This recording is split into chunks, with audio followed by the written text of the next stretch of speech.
पूर्वा आणि प्रकाश इन्क्रिमेंटचं सेलिब्रेशन करण्यासाठी आईस्क्रीम खाण्यासाठी जातात. पण तिथे पूर्वा कोणतं आईस्क्रीम खावं या गोंधळात पडते. त्यावर प्रकाश तिची ही हालत म्हणजे म्युच्युअल फंडात गुंतवणूक करण्यासारखी आहे असं म्हणतो. म्हणजे त्यांना नक्की समजत नाही की मिड कॅप खरेदी करावी, स्मॉल कॅप की लार्ज कॅप खरेदी करावी. पण असे गुंतवणूकदार मल्टी कॅप फंडमध्ये देखील पैसे गुंतवू शकतात असं प्रकाश पूर्वाला सांगतो. म्युच्युअल फंडमध्ये large cap, mid cap, small cap आणि बॅलन्स फंड सारखे अनेक कॅटेगरीचे फंड्स आहेत.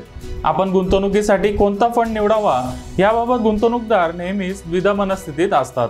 त्याचप्रमाणे शेअर मार्केटमध्ये पैसे गुंतवणाऱ्या इक्विटी फंड्समध्ये गुंतवणूक करताना large cap, mid cap, small cap यापैकी नक्की कोणत्या फंडमध्ये गुंतवणूक करावी याबद्दल गुंतवणूकदारांच्या मनात गोंधळ असतो. अशा गोंधळात अडकलेल्यांसाठी शेअर मार्केटमध्ये मल्टी कॅप फंड्सचा पर्याय आहे. हे डायव्हर्सिफाईड इक्विटी फंड आहेत जे वेगवेगळ्या मार्केट कॅप असलेल्या कंपन्यांमध्ये गुंतवणूक करतात. म्हणजे एकाच फंडमध्ये गुंतवणूक करून तुम्हाला अनेक प्रकारच्या लहान, मध्यम आणि मोठ्या कंपन्यांमध्ये गुंतवणुकीचा फायदा घेता येतो. सेबीने सर्व प्रकारच्या फंडातील गुंतवणुकीसाठी निकष लावलेले आहेत. म्हणजेच लार्ज कॅप फंडाला त्याच्या असेटमधील 80% लार्ज कॅप स्टॉक्समध्ये गुंतवावे लागतात. स्मॉल कॅप फंडाला त्याच्या असेटमधील 65% स्मॉल कॅप फंडांमध्ये गुंतवावे लागतात. तर मल्टी कॅप फंड त्यांच्या लवचिकतेमुळे म्युच्युअल फंड गुंतवणूकदारांमध्ये लोकप्रिय होत आहेत. जानेवारी 2021 पासून लागू होणाऱ्या मल्टी कॅपच्या नवीन नियमानुसार सेबीने फंड हाऊसेसना सूचित केलंय की त्यांना त्यांच्या वाटपाच्या किमान 75% इक्विटी किंवा संबंधित साधनांमध्ये गुंतवावे लागतील. त्यांना मोठ्या, लहान आणि मिड कॅप कंपन्यांच्या शेअर्समध्ये 25% गुंतवणूक करावी लागेल. म्हणजे तिन्ही आणि उर्वरित 25% ते त्यांच्या आवडीच्या कोणत्याही साधनांमध्ये गुंतवू शकतात. म्हणजे मल्टी कॅप फंड देखील इक्विटी फंडांच्या श्रेणीत येतात. मल्टी कॅप म्युच्युअल फंडामध्ये गुंतवणुकीचा मोठा फायदा हा आहे की तुम्हाला शेअर्सचा विस्तृत पोर्टफोलिओ आणि विविध क्षेत्र आणि आकारांमधील कंपन्यांच्या इक्विटी संबंधित साधनांचा एक्सपोजर मिळतो. त्यामुळे जेव्हा बाजार वाढतो तेव्हा बहुतेक शेअर चांगला परतावा देतात. परंतु जेव्हा बाजार घसरायला लागतो तेव्हा लार्ज कॅप स्टॉक्समध्ये कमी पडल्यामुळे फंडांच्या असेटचं कमी नुकसान होतं. यामुळे मल्टी कॅप फंडांमध्ये मध्यम रिस्क असते. जर तुम्ही या फंडांमध्ये दीर्घकालीन विचार केला तर मिड कॅप फंडांच्या तुलनेत चढ उतार कमी आहेत. लार्ज कॅप फंडांच्या तुलनेत यामध्ये गुंतलेली जोखीम जास्त आहे. मल्टी कॅप फंड विविध मार्केट कॅपमधील कंपन्यांमध्ये गुंतवणूक करतो. म्हणूनच अशा फंडांमध्ये फंड मॅनेजरचं मत महत्त्वाचं असतं. या परिस्थितीत तुमचे पैसे गुंतवण्यापूर्वी तुमच्या फंड मॅनेजरचा ट्रॅक रेकॉर्ड आणि त्या फंडचा दीर्घकालीन ट्रॅक रेकॉर्ड तपासावा. और यहाँ पे सेबी ने शुरुआत में ही एक मैंडेट डिसाइड किया कि आपको मिनिमम 25% पैसा लार्ज कैप में डालना ही है at all times, 25% mid cap में और 25% आपको स्मॉल कैप में पैसा रखना ही है. जो बचा हुआ 1/4 है, यानी कि जो बचा हुआ 25% है, वो फंड मैनेजर के डिस्क्रिप्शन के हिसाब से कि उनको कहाँ अपॉर्चुनिटी दिखाई दे रही है लार्ज, मिड या स्मॉल कैप में, वो इन्वेस्टमेंट्स कर सकते हैं. तो अब हमारे पास एक ज़्यादा स्ट्रक्चर्ड तरीके से डिफरेंट तरीके की मार्केट कैप्स के एक्सपोजर के लिए ये कैटेगरी सामने आई है और ये मेरे ख्याल से किसी भी इन्वेस्टर के कोर पोर्टफोलियो का हिस्सा हो सकती है. तुम्हाला फंडच्या पोर्टफोलिओवर देखील लक्ष ठेवावं लागेल. तुम्हाला मागच्या वर्षांची गुंतवणूक देखील बघावी लागेल. मल्टी कॅप फंड हे केवळ एकाच सेक्टरमध्ये गुंतवणूक करत नाहीत. त्यामुळे गुंतवणूकदारांनी कोणत्या सेक्टरमध्ये कसा ट्रेंड आहे यावर लक्ष ठेवणं देखील महत्त्वाचं आहे. सिस्टमॅटिक इन्व्हेस्टमेंट प्लॅन म्हणजेच SIP सुरू करण्यासाठी मल्टी कॅप फंड हा एक चांगला पर्याय असू शकतो. मल्टी कॅप फंडच्या मदतीने तुम्ही शेअर बाजाराच्या सर्वच कॅटेगरीमधील कंपन्यांमध्ये अगदी ₹500 गुंतवून फायदा घेऊ शकता. ज्या गुंतवणूकदारांना स्वतःला कोणते शेअर्स निवडायचे आहेत किंवा कोणत्या प्रकारचे मार्केट कॅप निवडायचे या गोंधळात पडायचं नाही, अशा लोकांसाठी मल्टी कॅप फंड योग्य आहेत. तसंच जे मध्यम जोखीम सहन करू शकतात आणि दीर्घकालीन गुंतवणूक करू शकतात त्यांच्यासाठी देखील हे फंड योग्य आहेत.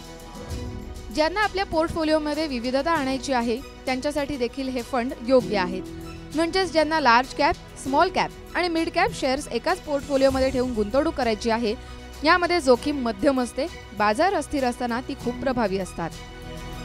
मेरे हिसाब से क्योंकि यहाँ पे हमारा लार्ज कैप के साथ साथ मिड और स्मॉल कैप में भी एक्सपोजर है जो कंपैरेटिवली ज़्यादा वोलेटाइल होते हैं, ये फंड्स इन्वेस्टर्स के लॉन्ग टर्म पोर्टफोलियो के लिए सूटेबल हैं। उनके एक जो कह लीजिए 7 साल, 10 साल, 15 साल के पोर्टफोलियो हैं, उनके लिए ये एक अच्छा फिट बैठता है। और यहाँ पे क्योंकि हमारे पास मिड कैप और स्मॉल कैप का एक्सपोजर है, या इन्वेस्टर्स को थोड़ा सा ध्यान रखना है कि हल्का सा रिस्क उस चीज़ से बढ़ता है, इसीलिए इसके लिए हमेशा लंबी अवधि का समय लेके चले। एंड कितना परसेंटेज एलोकेशन हो सकता है वो इन्वेस्टर के ओवरऑल पोर्टफोलियो पे डिपेंड करता है। बट अगर कोई नया निवेशक है और सिर्फ 1 या 2 फंड से शुरुआत करना चाहता है, इवन वो एक मल्टी कैप फंड उठा सकते हैं, बिकॉज उनको 2 डिफरेंट टाइप की मार्केट कैप्स का एक्सपोजर मिलता है। बाकी पोर्टफोलियो में जो परसेंटेज एलोकेशन है वो मेरे ख्याल से इंडिविजुअल पोर्टफोलियोज पे डिपेंड होगी, बट आराम से ये एक डिसेंट हिस्सा बन सकता है किसी भी इन्वेस्टर के कोर पोर्टफोलियो का। अनेकांना असं वाटतं की फ्लेक्सी कॅप फंड आणि मल्टी कॅप फंड हे सारखेच आहेत। हे दोन्ही फंड त्यांच्या समान स्वरूपामुळे एकसारखे दिसतात। दोन्हीमध्ये जास्तीत जास्त गुंतवणूक इक्विटी म्हणजे शेअर्समध्ये केली जाते। दोन्ही प्रकारच्या फंडमध्ये मिड कॅप, लार्ज कॅप आणि स्मॉल कॅप कंपन्यांमध्ये गुंतवणूक केली जाते।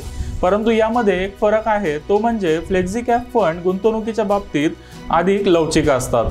मल्टी कॅप फंड्सला त्यांच्या पोर्टफोलिओची किमान 25% रक्कम प्रत्येकी स्मॉल, मिड आणि लार्ज कॅप फंडमध्ये गुंतवावी लागते। या उलट फ्लेक्सी कॅप फंडमध्ये फंड मॅनेजर त्याला पाहिजे तेवढी रक्कम स्मॉल, मिड आणि लार्ज कॅप कंपन्यांच्या शेअर्समध्ये गुंतवू शकतो। मल्टी कॅप फंडावर रिटर्न कसा मिळतो ते आता जाणून घेऊया। मल्टी कॅप फंड चांगला रिटर्न देतात। उत्तम परतावा देणाऱ्या टॉप फंडांबद्दल सांगायचं झाल्यास व्हॅल्यू रिसर्चच्या मते बडोदा BNP परिबा मल्टी कॅप फंडाने 3 वर्षात अंदाजे 31% परतावा आणि 5 वर्षात 14% परतावा दिलाय। त्याचप्रमाणे कोटक इंडिया ग्रोथ फंडाने देखील 3 वर्षात अंदाजे 37% परतावा आणि 5 वर्षात 18% परतावा दिलाय।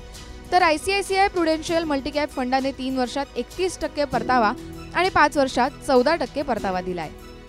एकंदरीत विचार केल्यास ज्यांना डायरेक्ट शेअर्समध्ये गुंतवणूक करायची नाहीये, त्यांच्यासाठी मल्टी कॅप फंड हा चांगला पर्याय आहे। या फंडमध्ये गुंतवणूक केल्याने तुम्हाला डायव्हर्सिफिकेशनचा फायदा मिळतो। जे गुंतवणूकदार 5 वर्षांपेक्षा जास्त कालावधीसाठी गुंतवणूक करू शकतात, त्यांना मल्टी कॅप फंडमध्ये गुंतवणूक करून चांगला परतावा मिळू शकेल। डायव्हर्सिफिकेशन आणि लॉंग टर्म वेल्थ क्रिएशनसाठी मल्टी कॅप फंड हा एक चांगला पर्याय आहे। परंतु या फंडमध्ये शॉर्ट टर्मसाठी पैसे गुंतवणे धोकादायक ठरू शकते। याचं कारण म्हणजे यातील किमान 50% गुंतवणूक स्मॉल कॅप आणि मिड कॅप शेअर्समध्ये ठेवली जाते। स्मॉल आणि मिड कॅप शेअर्समध्ये काही कारणास्तव मोठी पडझड झाली तर मल्टी कॅप फंडमध्ये नुकसान होऊ शकतं।